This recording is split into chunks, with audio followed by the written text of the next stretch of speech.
Live from clickorlando.com, this is News 6 at 5:30. This is a News 6 Plus takeover.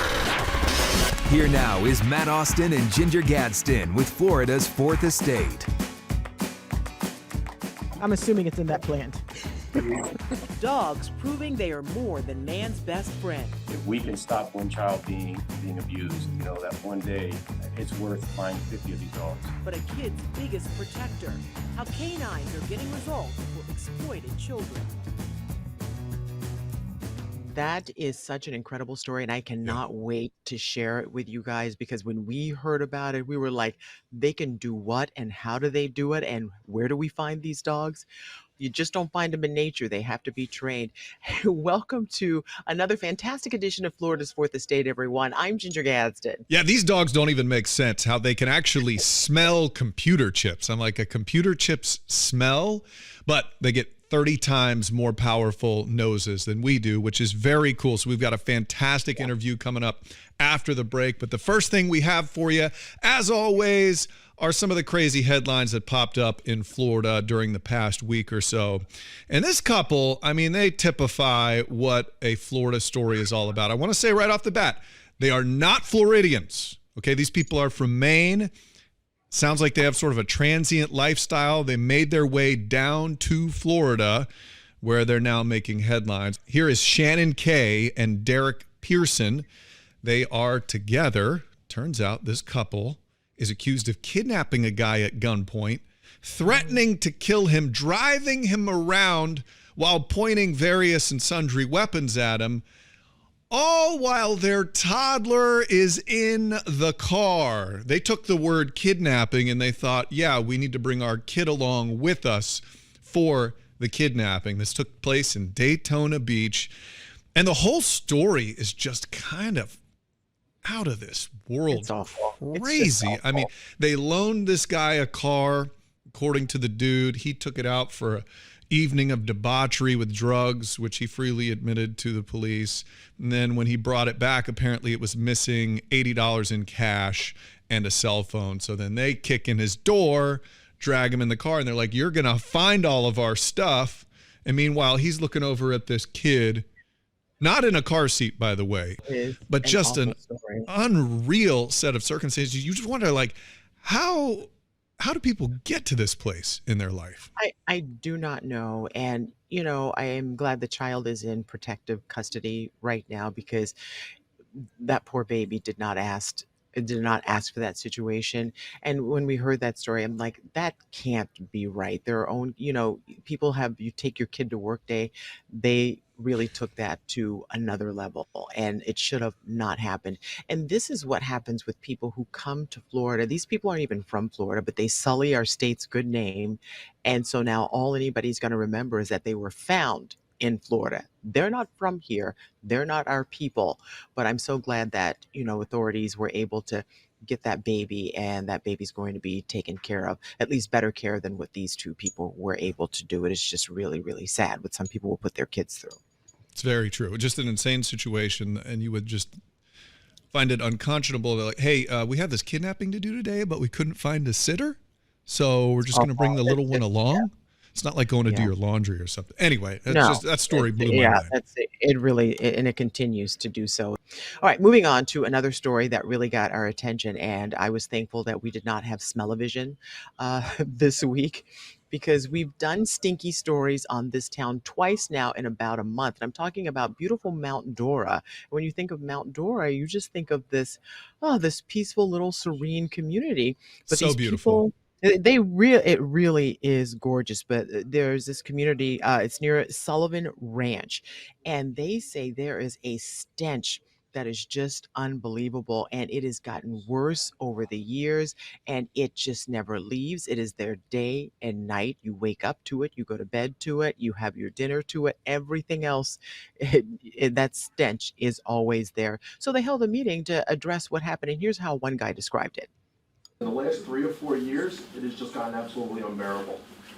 Some mornings we even smell it inside the house as we're waking up. Mm-hmm. Can you imagine? You're inside your nice, clean home. You just took a shower and you get out of the shower and there's this stench waiting there holding a towel. It's like, hey, Oh, I picture the first come here. thing you wake up to in the morning and smell. I like to smell coffee, bacon. It's like the most important smell of the day Yeah. is the first Yeah. smell you get. But if Or you're waking up to some sort of funk, so the town is actually going to buy what they're kind of calling a sniffer to try to figure out where this is coming from. Is it coming from a water treatment plant, which they've already upgraded? Is it coming from a factory? They're trying to figure out exactly where the issue's do coming not from. want to be a part of that task force. You just go around looking for funk. They had an issue in Mount Dora not long ago, which was an easier scent to track down because it was coming from the place that was making the medical marijuana. So the people were kind of, they didn't like that smell, but at least they knew You where it was know coming from that and what smell. it was. And Yeah. so, and it's Mount Dora. So they were a little high on the idea of just trying to, okay, that Literally. was terrible. Mount Dora, one of my favorite places Yeah. to hang out, by the Oh, way. it's We beautiful. we love it, and it is sad that the neighbors there who live in that beautiful place are having to put up with that I can't, and these funky guys are smell. saying that it's gotten worse over the Yeah. years. I can't imagine For that, years, they've been dealing with it. Yeah. Well, last week we brought you a sad story of a killer whale that had washed up on Florida for the first time in recorded history.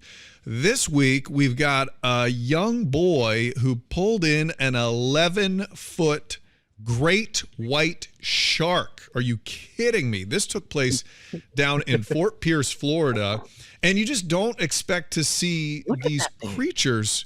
You can watch him pull it in. They videotaped the whole thing. This is a 12-year-old boy. He's on vacation. We're the only people who are actually like from here. Great white shark off the coast of Fort Lauderdale. He was nervous bringing it. Look at the back on that thing. It's like a surfboard. He has been working out. He has not skipped back day. That is for sure. So good for the kid. He got to catch a great white shark. I would imagine that is a cut the old line. Yeah, they tagged it and released it, but he was nervous, and I think it took him like 45 minutes to reel that thing in. I would think that they would need definitely a bigger boat, but he was with a charter company, so they knew exactly what they were doing. Wouldn't that be great? You go out with a charter company, they're doing all the work, but you're reeling, and that's what's on the other end of that line. Yes. Holy cow. What a fishtail. This 12-year-old he peaked too early. He never needs to go fishing again. He caught a great white shark, and now he is forever the king of And fishing. proof is everywhere. Everyone's talking about this kid. That's Yeah. the thing. Everyone's talking about this kid. So congratulations to him. And I hope he has many more fish tales to tell, but he doesn't have to go back out ever again. You're right. Just live, on that story for the rest Unless of he your catches life. a blue whale, he's good. Well, okay, that's that's not gonna happen. Okay. Another story that we that caught our attention. We love to travel, we love a good vacation, and everyone has to go through TSA security, right? You have to go, you take your check bags. I have forgotten things in my luggage and I'll on my carry-on, but it's usually like industrial size bottle of hand lotion because my skin gets so dry and you know how I like to lotion up, right? Always. But TSA, they have had a record year with guns coming through unchecked bags. And I'm not talking about a little bit of guns. They're saying that they had something like 6,542 firearms were confiscated.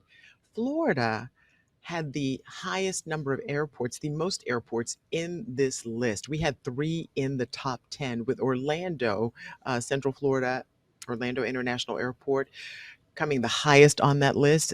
Number 6, they found 162 guns on people who were going to take it onto planes. So we had Orlando, Fort Lauderdale, and of course, Tampa were on that top 10 list. But get this, Matt, about 88% of the guns they confiscated loaded, had bullets. Yeah. Well, that's how you That's carry your crazy. gun. I mean, I think we do these Okay. stories a lot, and people think like, oh, these people are trying to sneak a gun on a plane to, hijack the plane. They are just I would imagine 99% of the time they have their concealed carry weapon on them and they forget it. And then but you would think of all the times to not forget your concealed carry, that would be the one. And they will do it's you a in. Those fraud. machines and those dogs, they catch you. And speaking of dogs, oh man, do we have an incredible pooch to show you right after the break. and he is catching child porn creepers all the time. You can run, but you can't hide. You're going to meet him right after the break.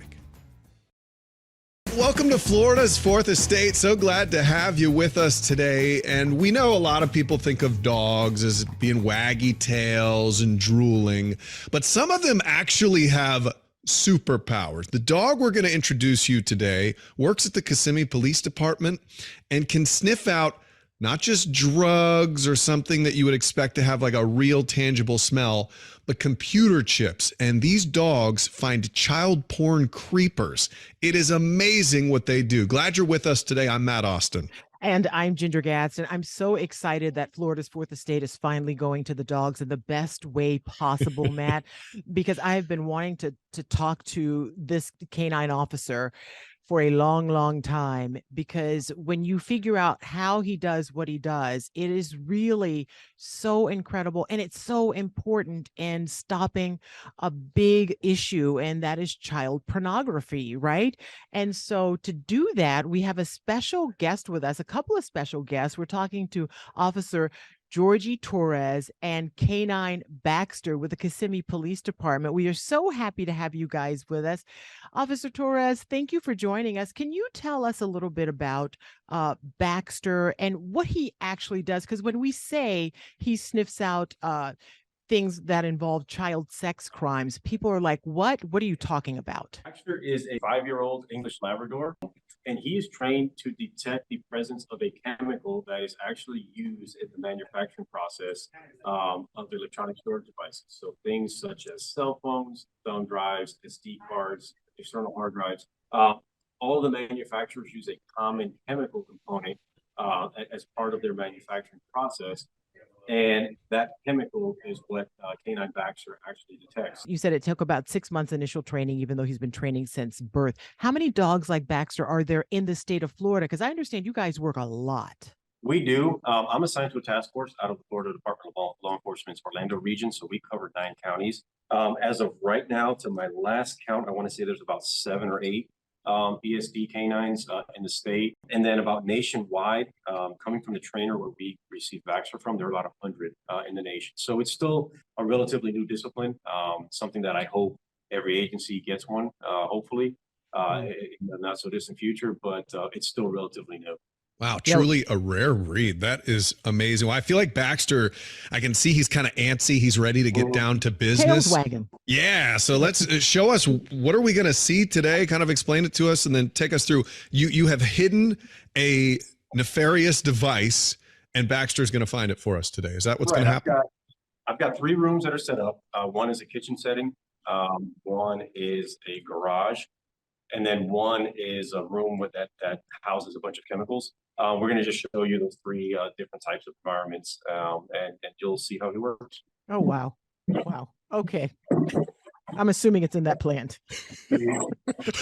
Wow. Yes, sir. He knocked it out. There's actually a thumb drive that was in the bottom of the... He actually knocked out the thumb drive? He found it and knocked it out for you? He is so geared up to work. His nose is already working without me even really giving him the command. So from the doorway, he can already tell that there's a device here, and he can already tell the area where it was. So he ran right here and let me shove his nose into the plant, and then like a savage, he knocked it over and pulled it out. So something like this, even in the best scenario, this could take 2 detectives easily 2 hours to search a room this size. Okay, I know you have other locations too. We'll let you get to those. But as you walk to the next location, can you just tell me, when you learned that there was a canine like Baxter and the possibility to solve these kinds of crimes, what does that do for you and your line of work? It's very valuable because what we do is so important. A lot of the children that we deal with, obviously the child victims are going through horrors that us as adults, we can't even comprehend.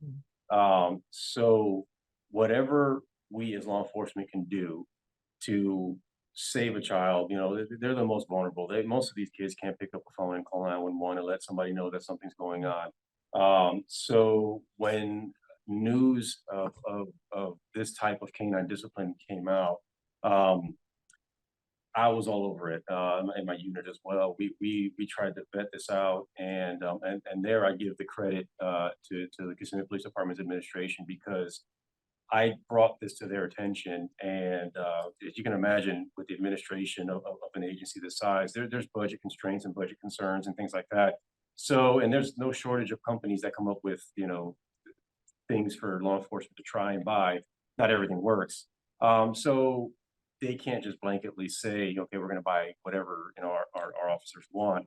But once we vetted this out, it was go time from the agency standpoint, and we went out there and we made the purchase and made it happen, and it's paid off greatly, because the way I look at it is, the cost of Baxter, obviously there is a cost associated with purchasing him and everything, but if we can stop one child from being abused, that one day, it's worth buying 50 of these dogs. Oh yeah, 100%. I totally agree. So.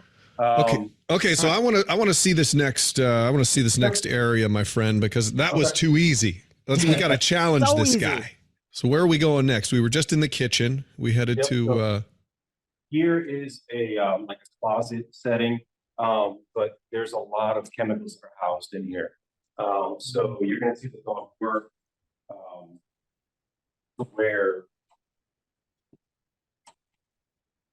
where now the dog is going to have to deal with distraction sense. Oh, he's going to have to sniff through some Fabuloso. Yeah. He's going to have to get through all that stuff. Fabuloso stuff. But yeah, he's going to have to get through all that stuff. Tails wagging. I love how joyous he is. Show me. Hot dog. Show me. Yes, sir. You see, he's actually scratching here. There's an iPad that's underneath. Yeah, you see it? Like that's. Sorry, I'm trying to dig it out. He's trying to grab it out there for me, but there's an iPad that was underneath there. Wow. Now, just for reference, this here is full of oil.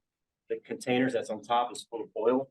The rag that the laptop was under is full of oil, and so is this. So there's a lot of distraction in this one area. Wow. He is an impressive creature. That is amazing. So potted plants can't beat him. Various and sundry chemicals can't beat him. Well, we have one more trial for this stud. Yep. Feeling good about it. I'm feeling good about it. Oh, that tail's going already. Oh, you see here, this is probably the equivalent of a 3-car garage. It's pretty wide open space. You have paint cans, you've got just all kinds of different things that are going on here. Way cleaner than my garage, just for the record. So,